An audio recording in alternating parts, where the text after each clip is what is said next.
everyone! Sorry this is kind of at a weird angle. I'm wrapping Christmas presents on the bed while we chat. Today's topic is preparing for a frugal Christmas. So first, I'll tell you what you should do to prepare for a frugal Christmas. Then I'll tell you what I'm actually doing, since I'm not actually following my own advice. But we'll start with what you should do. One year, when I was raising my older daughter as a single mom, she was spending the day after Thanksgiving with her dad. So I was home alone on Black Friday, and I spent the whole day wrapping presents and binge watching Sex and the City and eating Thanksgiving leftovers. And I have to say, it was a pretty fun day. Anyway, so the first thing you need to do is figure out who you need to give presents to. And you really don't need to give presents to everybody. You really, really don't. If money is tight and frugality is your goal, it's okay to discard some of the fringe gift receivers. You don't have to give to everybody. And you want to have a budget for how much you are willing to spend for each person you feel you need to give to. Where's my tape?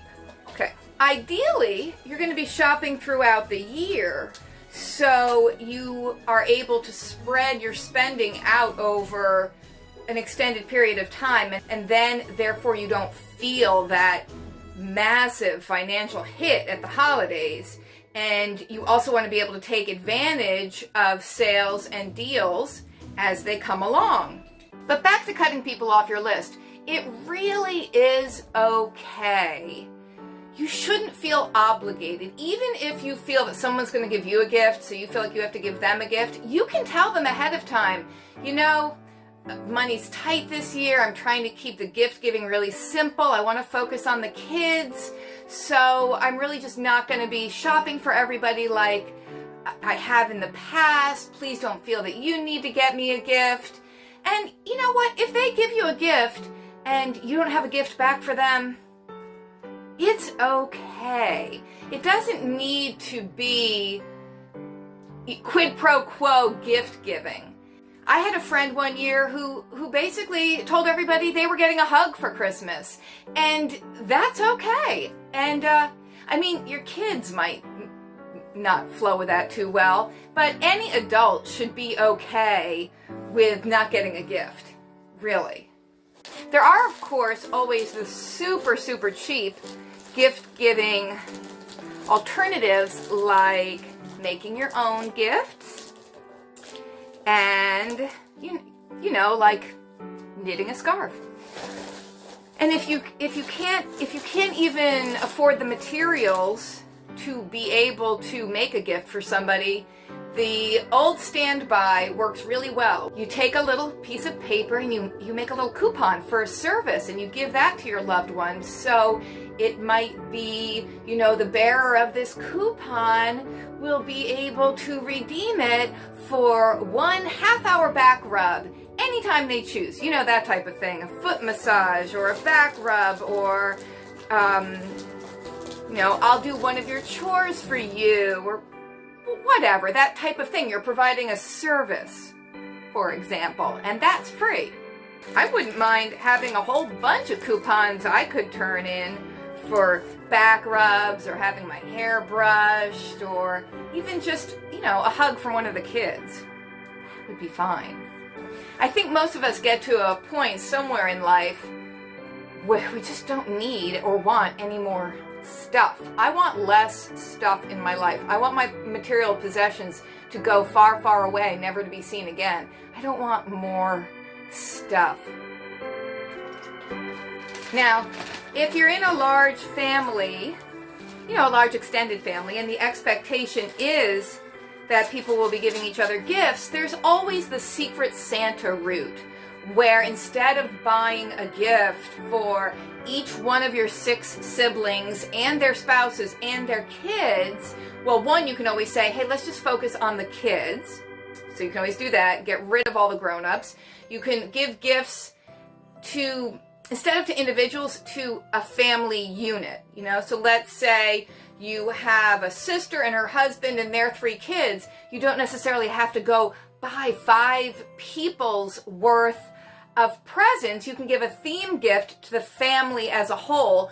For example, something I think is cute is a movie night gift. So you would make a little basket for them, for example, with a couple of DVDs in it and maybe some microwave popcorn and some of those larger candy bars you get at the cinema, and maybe a throw blanket so they can all snuggle up together on the sofa and have family movie night. Something like that, a theme gift that's for the whole group. That's a good idea. I need to remember that one. But back to Secret Santa. You can always do the Secret Santa thing where you say, you know, I really just think it's just getting out of hand, all this gift giving, and, you know, we all feel like we all have to give each other so many presents. Why don't we each just pick a name out of a hat? Like, I have a friend who's got 7 sisters. Come on. So just pick the name of one sister out of the hat and you just give to that person. That's fun. That's fine. You really don't need to get a gift from every single one of your sisters. I mean, really, the focus of the holidays should be on having good times with your family, not on all this exchange of material possessions. But you have to know your limits. You have to be true to yourself and be willing to say, I just don't have the money to do it all. And I'm not going to do it all. And I'm not going to be in debt for the first 3 or 4 months of the coming year because I overdid it on Christmas because I felt emotionally pressured to give gifts to all these people. Personally, I think it's best to focus on the children. Also, a great way to give a gift, which you all know this, of course, you know, if you want to show someone you're thinking of them and remembering them, food is a nice gift. I mean, bake them some Christmas cookies or make some fudge. It shows some effort, it's fun, it doesn't cost a lot of money, and it's something that's not going to clutter up their world. You know, they get the food item, they eat the food item, and then they move on. My mother's a bit of an older gal now, and she has every material possession that a person could ever want. And so I always give her food items. I'll make her fudge and cookies, and I'll make her almond roca, which she loves, and maybe bubble bath. I'll get her because she likes to take bubble baths.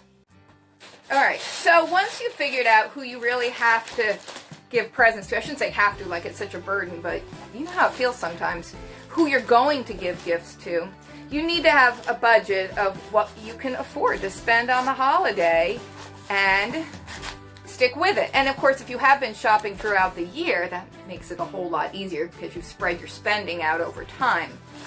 Or if you have that kind of self-discipline, you can be saving all year long to do your Christmas shopping or your holiday shopping at the holidays. So you don't have to have a Christmas Club account at a bank. I don't even know if they still have those. That seems like something from Bewitched, that you'd have your Christmas Club fund.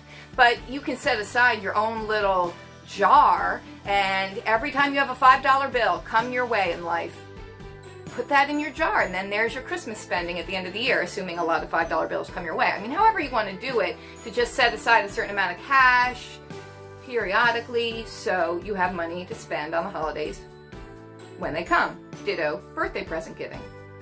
Now, I know some people limit their gift giving with their kids because they don't want the holiday to be this massive materialistic thing, and they might do something where there's maybe like a piece of clothing, a toy, and a book, something like that, kind of a 3 gifts, like the 3 wise men brought 3 gifts, and you have this theme of these 3 gifts. I don't really do that. I don't limit it that way.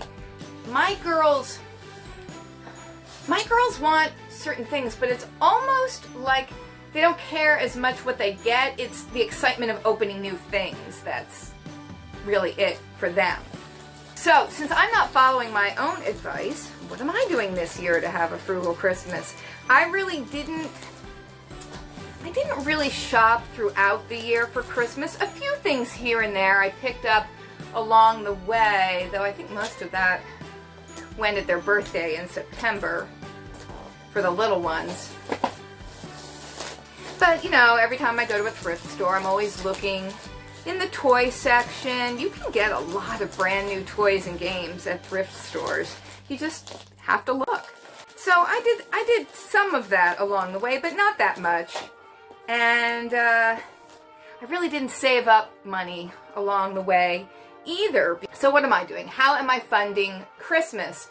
I am doing it with plasma donation, and I'm not saying this is something everybody else should do. I mean, I'm not recommending anything. I'm just telling you what I do. I'm not ever saying anybody needs to do what I do. It's just what I do. But part of my income stream plan when I quit my job last year was to donate plasma periodically because you get paid for it. I don't know if they're technically paying you for your plasma or they're paying you for your time, but basically you give your plasma and they give you money. And I did it a few times last fall, but then we really slacked off and we didn't keep going because Frugal Daddy can't do it, as it turns out. So it would just be me going on my own, and I was like, oh, is it worth it? And whatever. And I just sort of slacked off and didn't go. So the other day I said to myself, I think I better go start to donate plasma again and get some money for the Christmas shopping. And so I did. Okay, here I am at the Plasma Donation Center. You're not allowed to film inside, but there it is. And I've got magazines to read and my crocheting to work on, so it's not a lot of money, but it's better than a sharp stick in the eye. Okay, so here we go. When I went to donate the plasma, I was expecting to earn $24. Now, when I started last year, this was the deal. The first 5 times you went, they give you $50 each time. Then after that, it dropped down to a lower rate, and the lower rate was based on how much plasma you could give based on your weight. And I was in the lowest group, so I would get $24. If Frugal Daddy had kept going, he'd get a little bit more because he's heavier than I am and he can give more plasma. Well, because I hadn't been in 6 months, I was a lapsed donor, so they had to basically start me from scratch, which meant I had to go through the whole process of watching the informational movie and having the physical with the nurse and all the stuff you do the first time you go. I had to do that over again, so it took longer, but apparently it also reset the pay. So I was back at that pay scale of in the first 5 weeks you're earning more, if you see what I mean. I thought I'd passed that first 5 weeks increased pay last year and was on the smaller ongoing pay rate, but the clock was reset for me because I hadn't gone in so long, so I got $50 for giving my plasma, and they've increased the rates since I started. So last year it was $50 the first 5 times you go. This year it's $50 the first 2 times, $60 for times 3 and 4 that you go, and $70 for the 5th time. Then it will drop down. You can go up to 2 times a week to donate plasma. And then the rate will drop down to $25 for the first time in a week I would go, and then if I go back for a second time in the same week, it would be $27. And in November, they're doing a special thing where on the 8th time you go, if you give twice a week all November, on the 8th session you get $75. So there's a lot of potential for earning a lot of Christmas money this November by donating plasma.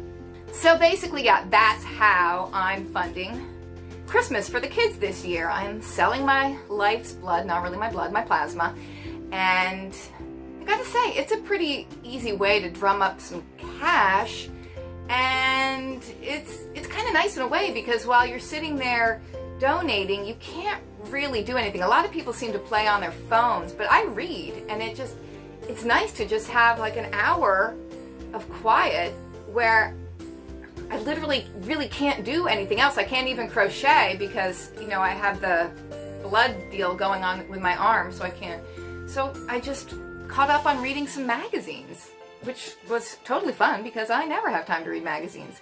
So it worked out well, and I'm planning to go back in a few days, and Frugal Daddy and I were able to toot on over to Target and do a little Christmas shopping. All right, the plasma has been sold. I got my little gift card topped off, and it's time to do a little Christmas shopping at Target. And now the Toys R Us is closed. Where else are you gonna go? Frugal Daddy's checking out the entranceway bargain doorbusters. What? It's redesigned. It's completely different. It still has a Starbucks over there. Look how cute. Dish towels. All right. Look at this. Target's become a Disney store. I kind of like the reindeer. That's Sven. I know, but I like him. I like him too. Look, that little guy's snuzzling the back of Sven. There we were doing our Christmas shopping. I had certain ideas of what I was going to get the girls, and I have a real conflict mentally about what I'm getting them for Christmas, because there's certain things they want, they've put on their Christmas lists, that I think are just a total waste of money, just really stupid, plastic, dumb, not worth the amount of money they cost toys. But that's what they want. But that is not what I want to spend money on. But that's what they want. So I'm caving in, I guess. Christmas comes once a year, and they're only little once, and I'm sure my parents bought me a lot of stupid things that I really wanted that they thought were ridiculous, but it made me happy when I was a child, and Christmas was pretty magical for me growing up. So I would like it to be that way for my girls too. So that's how I'm funding my frugal Christmas. I'm not going to spend all my plasma money on Christmas. I actually would like to put some in their college funds, but I am planning to keep going and make it a regular habit to donate the plasma. And apparently I have really good veins in this arm, but they can't even find the veins over here. The phlebotomist was poking around trying to find a vein. I mean, she was wiggling that needle in there all around, and she goes, "Oh, let me know if I'm hurting you." And I was like, if? Like, well, you know, it really doesn't feel that good. But then when they switched to this arm, boom, veins right away. Blood, blood, blood. So let me know, everybody, what other ideas and strategies and tips do you have for having a frugal yet super fun, joyous, wonderful, family-oriented holiday season? I would love to read all your tips and ideas in the comments below. Thanks for watching, everybody. See you next time. Stay frugal, stay out of debt, stay safe. Love you. Bye.